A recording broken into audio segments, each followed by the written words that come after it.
I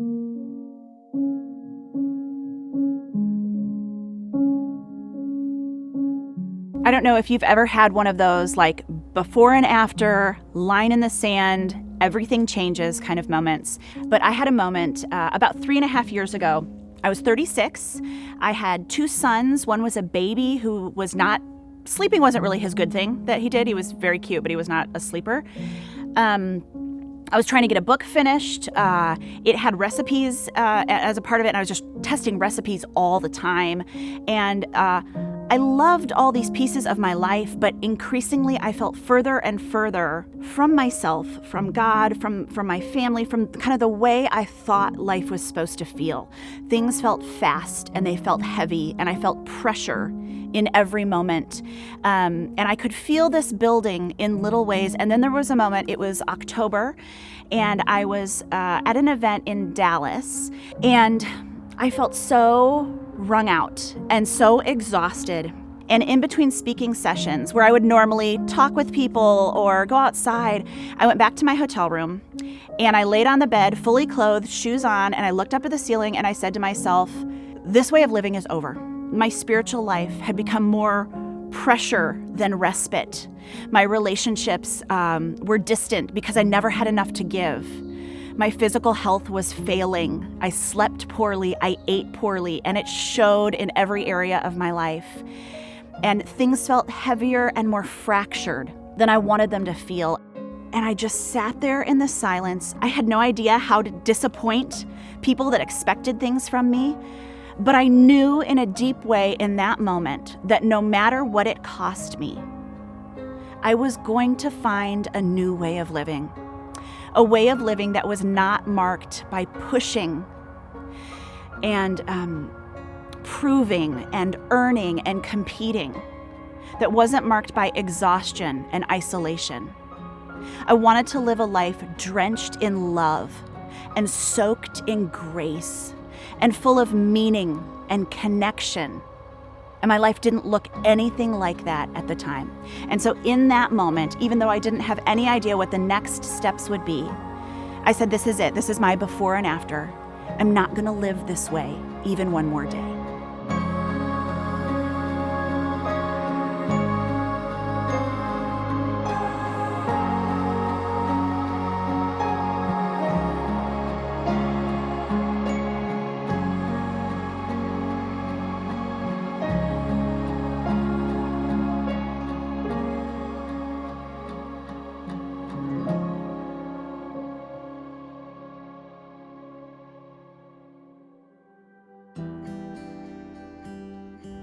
Our boys are crazy about the Peanuts movie with Snoopy and Charlie Brown. And it's so fun because obviously I grew up with like the comic strip and the Charlie Brown Christmas movie. And now they're so excited about this new Peanuts movie. So we all went to see it, a couple months ago as a family. It was a really fun thing to do together. And so, I'm at this place in my life where I'm trying to figure out what's happening.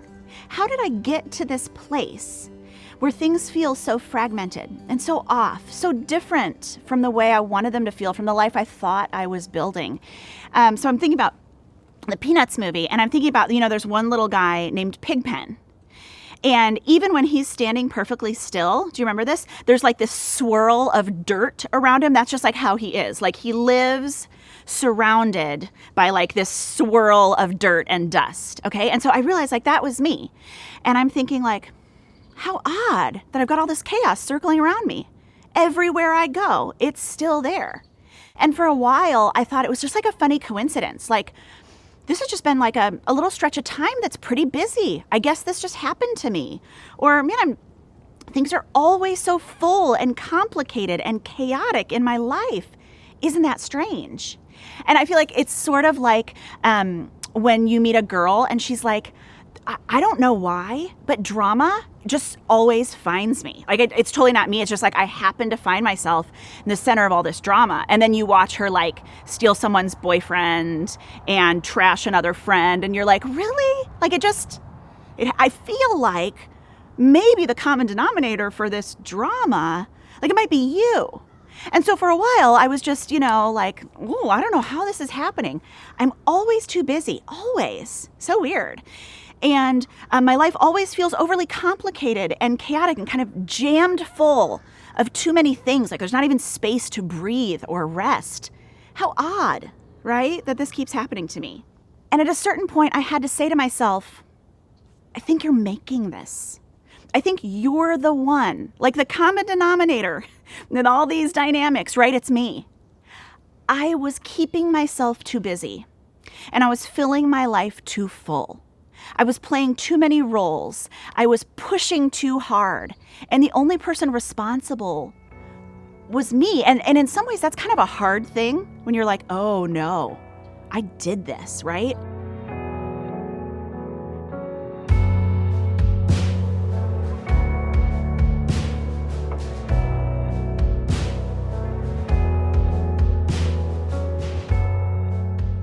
You know, sometimes you meet a person who, they tell you, it's just such a funny coincidence that all of their friends are mean people, right?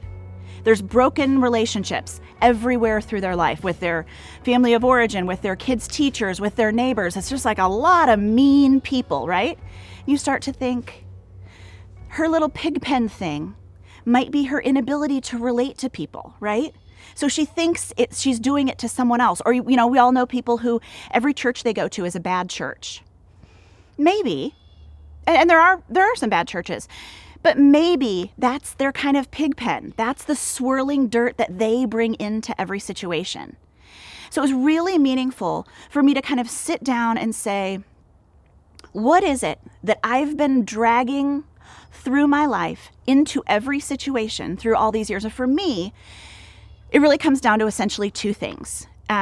Too busy, too much. And you can sort of look at that like pride and gluttony. And, you know, some people like, you know, kind of like really like religious words for that. And some people, you know, don't like. So some people call that like your besetting sin or your shadow side. But they're essentially the things that are in you, that have probably always been in you, that you're going to battle in order to be the best version of yourself, right? So there are a lot of things that aren't particularly difficult for me, but pride and gluttony are really tough. So the pride part is I think I can do everything. And I think that doing everything will somehow make me happy. So I'll be your friend who brings a meal and I'll say yes to that deadline. And I will take your kids and then I'll do that quick work trip. And the idea that I'm so capable, I got really invested in the idea of being a super capable person. And so I wore myself out in order to live up to that expectation I had for myself, to that identity I was putting on myself. And then gluttony, I just want to eat more, see more, do more, read more, go more places. It's like I'm going to gobble up all of life in huge bites. But too much of anything makes you sick. It makes you tired. And so I ended up really sick and really tired. And I ended up sick and tired physically, but more than that, I ended up sick and tired on the insides. So gluttony, essentially, there's a lot of different ways that people define it, and sort of an old-fashioned word, but essentially it's that hunger, that ravenous sense that I want to eat more, buy more, experience more, see more, read more, go more places. It's sort of this insatiable desire for everything. And unchecked and untended and left to its own devices, you'll just run yourself completely ragged, trying to consume every single thing this world has to offer.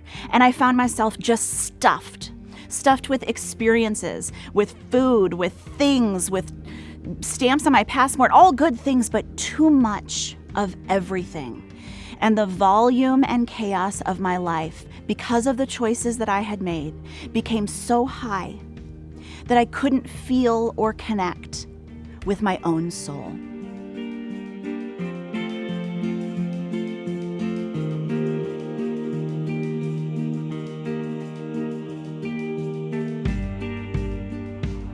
We like to believe, I think, that no matter what, our souls will just retain this sort of beautiful, connected, life-filled way of being, right? That they'll be fine, right? It doesn't really matter. They'll just keep chugging along. But a soul is like anything else. A soul is like any other part of us. It's fragile. It needs to be tended. It needs to be loved. Sometimes it needs to be healed. I think we like to believe that no matter what, Our soul, or caring for our soul, that can wait. When things slow down, when the kids are bigger, when money is not so tight, when things feel a little more spacious, then we'll tend to sort of the optional things like souls. We think they'll just probably be fine until we have the time or the space or the inclination to really pay attention to whatever's happening on the inside. But what I realized that day in Dallas was that I had left my own soul untended for so long. And the damage I did was starting to spread itself all through all the different parts of my life. I know it shouldn't have surprised me, this distance between the way I wanted to live and the condition in which I ultimately found my soul that day in Dallas. It shouldn't have surprised me because I know better than this. I know that our souls never thrive, never flourish, never grow in deep and beautiful ways when we've lived lives where we've stopped paying attention to them.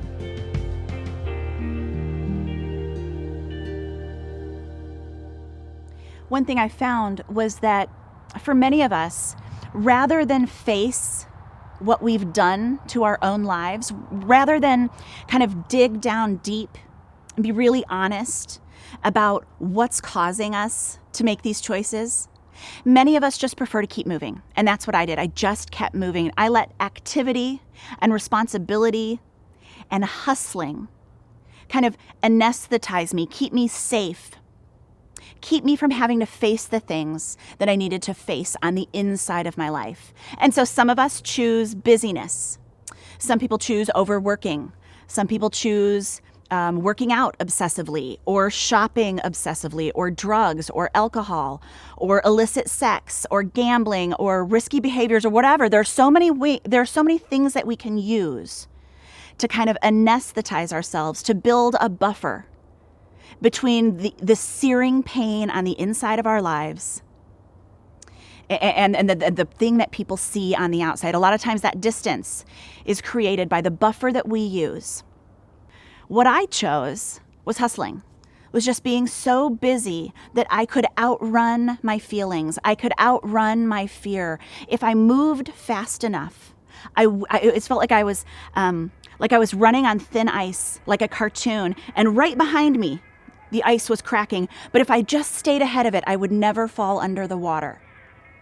If I moved fast enough, I didn't have to feel the fear or the anxiety or the regret of what I had allowed to happen to my life, to my closest relationships, to my relationship with God, to my own soul.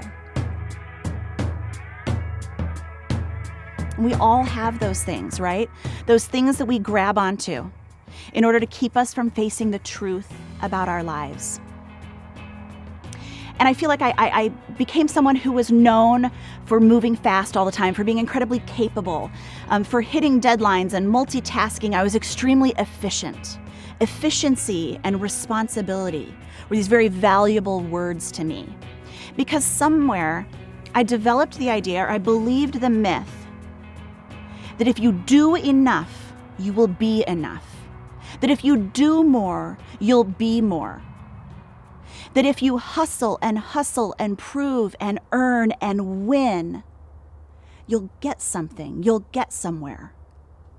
Where I ended up was alone and exhausted. I believed a whole group of myths that said, the more you do, the happier you will be. And so I did, and I found myself desperately unhappy. And we all have those ideas, those stories that we tell ourselves, those myths about how life will be if we just this. My friend Glennon says, and I love this phrase, and I feel like it's applicable in so many different situations. She says, there's no there. A lot of us are living with great pain or great frustration or at great personal cost because we think it's all going to be worth it someday. If there's enough money in the bank at some point, if I hit that number on the scale, if I such and such. And then what happens? You hit that number on the scale, or you get that amount of money in your bank account and you realize there's no there. There's never enough money. The number on the scale is never low enough. There was never enough things that I could accomplish that finally made me feel like I could rest. And so I believed that the hustling would bring me somewhere. And all it brought me to was exhaustion and isolation. And I feel like this kind of trend of hustling, or this impulse to hustle, to move more quickly than we were made to run at a higher speed, to push and earn and perform, it can look a lot of different ways, right? Like a lot of times we think like, oh, that's just for like big fancy corporate people, or that's just for this kind of person. And but I think this way of living, this sort of wound up earning, pushing, proving rhythm, you can see it in all kinds of different ways.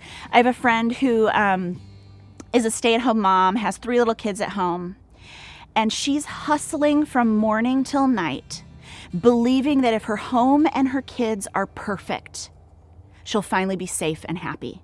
And so their home is always getting one more thing and one more room and one more redo.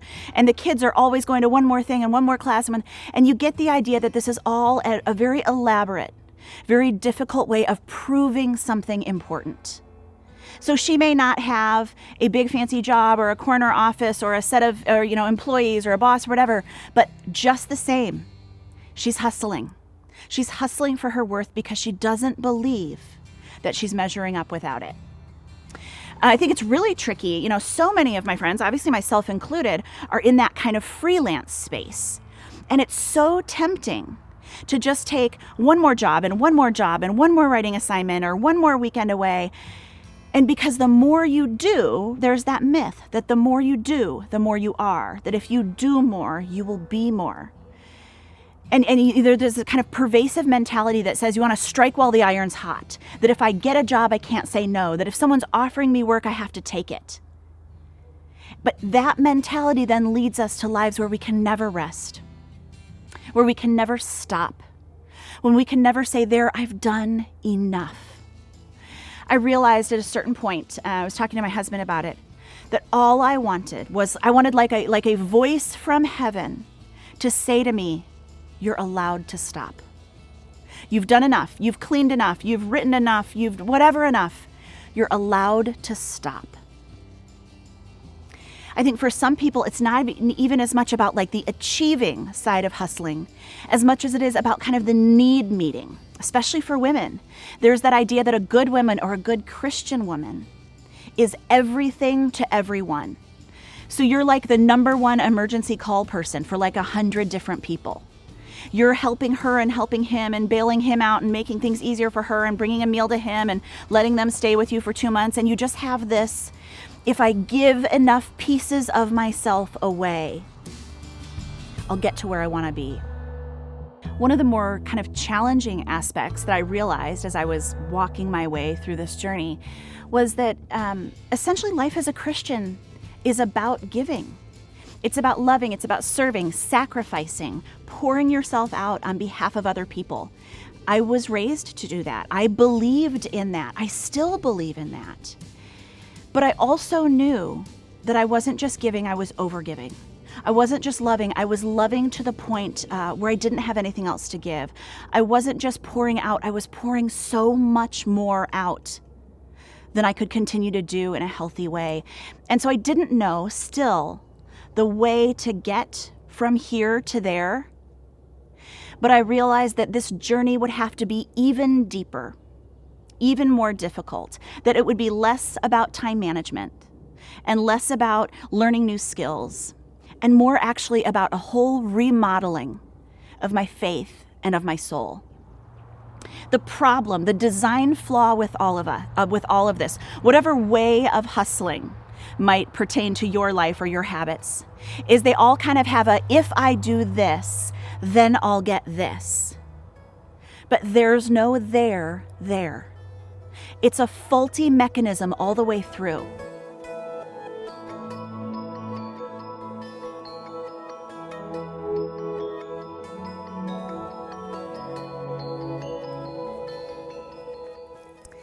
We have boys, so we've been to the ER kind of a lot of times, like parents of boys do. And there's some times when you go and it's like kind of a judgment call. Like, do we need to go? Can we just like serious Band-Aid this. But there was one time specifically where it was not a judgment call at all. Our son Mac was 2, and he jumped off the stairs onto a hardwood floor, and the first thing that hit was his little forehead. And it was very clear that this was an ER situation. This was not a, can we tweak it? Is it a maybe? Can we make some small adjustments along the way? My friend Greg says that no one ever changes their life until the pain level gets high enough. And that's what I felt in that moment, in that hotel room in Dallas, is we'd been inching toward this. And things were becoming a little bit more difficult, a little heavier, and then I hit that threshold. This was my life as it stands right now is no longer something that I can do. I've created a life that's too heavy for me to keep carrying it.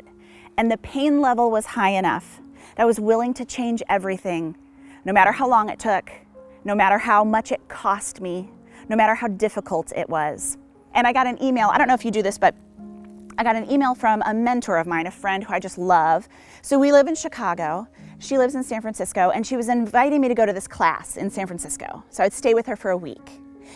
And instead of saying yes or saying no, I just left it in my inbox because every time I looked at it, it made me so confused. It highlighted that problem in my life of I want to, but I'm tired, but I can't, but I feel like I want to be with you and I want you to help me, but I need to be home more because things aren't working. And so every time I opened the email, I just closed it back up again. And then finally, because she's known me for 20 years, I replied and I said, this is how my life feels. And I'm isolated, I'm exhausted, I'm a little bit scared. I'm not connected to my kids and to my husband and to my own self and to God in the ways that I want to be. Something's broken and I don't know what to do. And so I want to come and I don't want to come. And there's a lot of other things. And it's like one of those emails you can only send to someone who's known you for 20 years. So I blurred all this out on my laptop. And maybe 20 minutes later, she emails back and she says, stop right now. Remake your life from the inside out. Stop right now. Remake your life from the inside out. And I didn't know exactly what that meant, but I knew that my work, that the path ahead of me was about learning to stop and remake my life from the inside out.